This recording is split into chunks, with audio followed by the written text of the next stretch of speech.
कहानी का चस्का में आज मैं लेके आई हूँ तेनाली राम की कहानी झगड़ालू चमेली।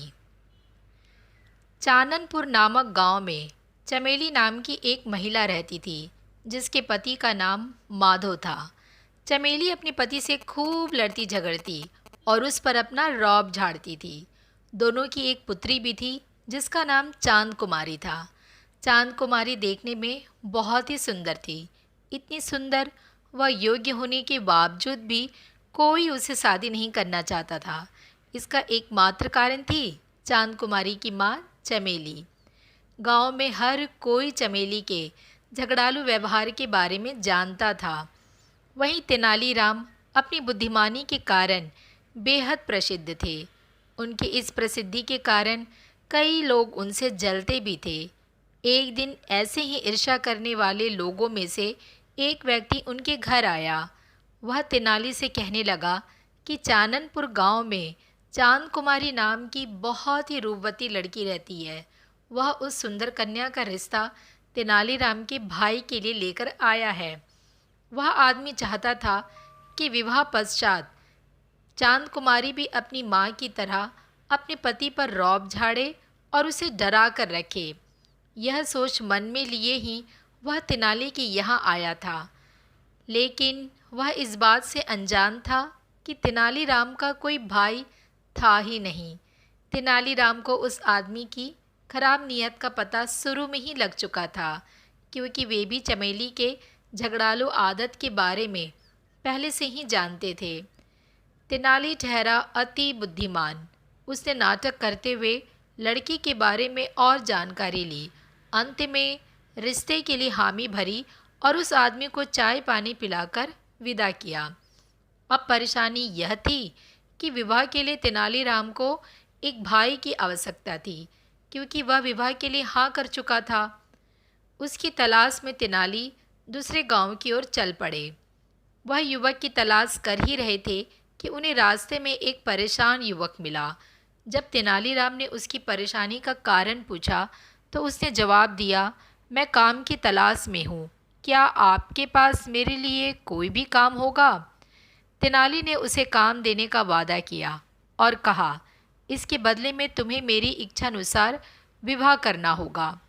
तुम निश्चिंत रहो, क्योंकि जिस लड़की से मैं तुम्हारी शादी करवाना चाहता हूँ वह बहुत ही सुंदर व योग्य है। यह सुनकर वह युवक खुश हो गया। इधर चांद कुमारी के घर भी विवाह के प्रस्ताव को सुनकर सभी लोग खुश थे। जल्दी से पंडित को बुलाकर विवाह की तारीख पक्की की गई और तैयारियां शुरू हो गई। बड़ी धूमधाम से चांद कुमारी का विवाह संपन्न हुआ। विदाई का समय आया तो चांद कुमारी की माँ चमेली ने अपनी पुत्री के कान में कहा, बेटी, मैं तुम्हारे पिता को रोज़ डरा धमकाकर अपने नियंत्रण में रखती हूँ।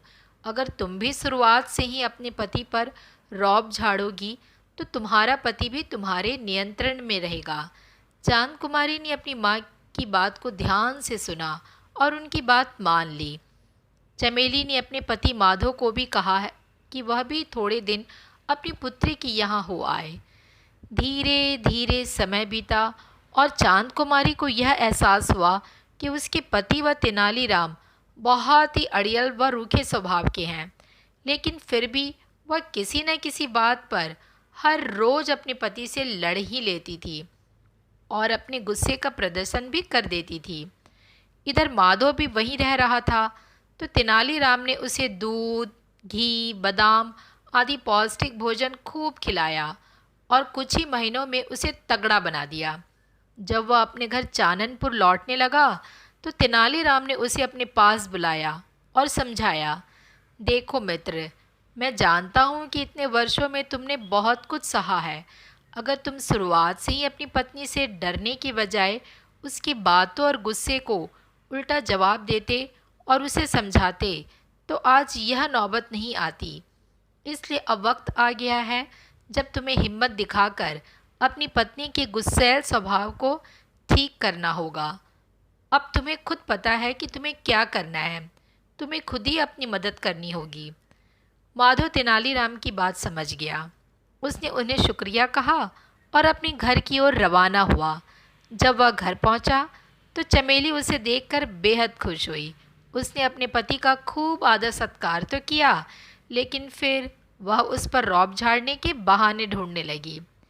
ऐसा सोचते वह जैसे ही अपने पति पर चिल्लाने के लिए आगे बढ़ी कि इतने में उसके पति ने उसे खरी खोटी सुनाना शुरू कर दिया। वह उस पर खूब गुस्सा करने लगा। उसकी बातें सुनकर सारे पड़ोसी वहां आ गए।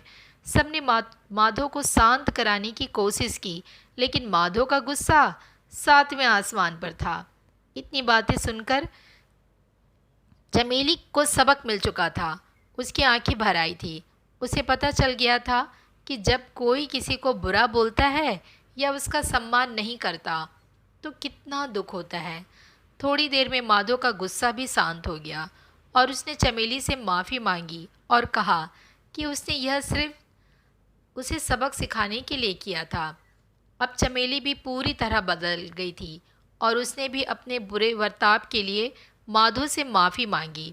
ये सब होने के बाद उसने अपनी पुत्री चांद कुमारी को भी समझा दिया था कि वह भी अपने पति की कही बातों को माने और उससे लड़ाई झगड़ा ना करे। साथ ही अपनी बेटी को भी यह भी कहा कि किसी भी रिश्ते में स्नेह और सम्मान होना बहुत ज़रूरी है। अपनी माँ से यह सब सुनने के बाद चांद कुमारी भी अपने पति के साथ आदर, सम्मान और खुशी खुशी अपना जीवन व्यतीत करने लगी। इस कहानी से हमें यह सीख मिलती है कि हमें कभी भी अपने माता पिता, भाई बहन, दोस्तों व प्रियजनों को कम नहीं आंकना चाहिए, बल्कि उनके साथ प्रेम व विश्वास से अपना जीवन खुशी खुशी बिताना चाहिए। किसी भी रिश्ते में आपसी समझ और मान सम्मान बहुत ज़रूरी होता है। फिर मिलूँगी आपसे एक नई कहानी के साथ। ऐसे ही और कहानी सुनने के लिए इस चैनल को सब्सक्राइब करना ना भूलें। अपना मैसेज ज़रूर लिखें। फिर मिलूँगी, तब तक के लिए बाय बाय।